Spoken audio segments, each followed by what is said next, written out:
In this video, we'll go over all of WoW news from the past week and try to compress it into a bite-sized video. The Darkmoon Faire is back in town this week. Remember, they added a new mount last time that cost 1,000 tickets to buy.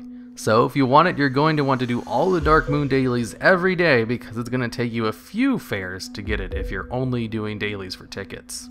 Also, for you pet battlers, this is the only place to catch crows out in the wild.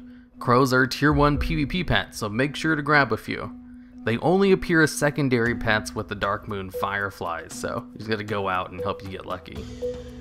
Brewfest will be ending this week. If you put off getting the pets, mounts, or toys, now would be the time to get on that.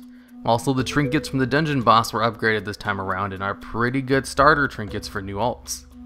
Harvest Festival is going on this week as well.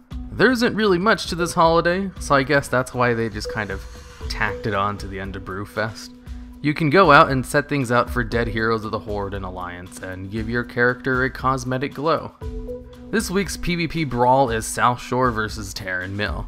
It's a lot like fighting in the middle of AV, just a giant army versus another giant army fight. Melee characters will get destroyed instantly, so be careful. The weekly event for this week is Legion Dungeons.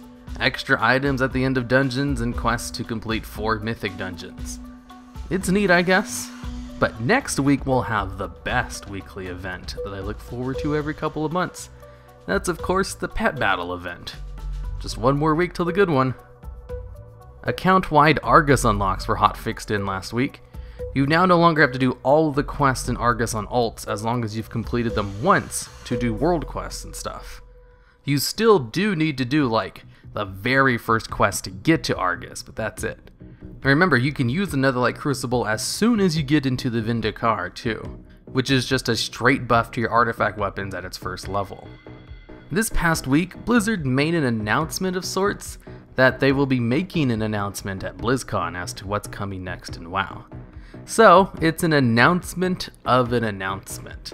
Thrilling stuff. Most likely, Old God expansion will be announced, or something completely out of left field like Mists of Pandaria was. Alright, and that's it for the news. This week's smaller YouTuber shoutout will be for Grimlaugh. Grimlaugh is a new up-and-coming WoW Machinimator who uses custom models in his WoW Machinimas, which is super rare because that's a lot of hard work. And his style of humor really meshes well with mine, so I'd highly recommend everyone checking him out and watch all 7 of his videos. I'll post a link to my favorite video of his at the end of this video and in the video description. Now, I regularly search out WoW Machinima newcomers because I'm a big fan of the genre, and most of the good ones tend to drop off after a few videos because it's really hard to get noticed with just WoW Machinimas. So it'd be nice if everyone watching this subscribed to him. And with that, I'll see you all next week.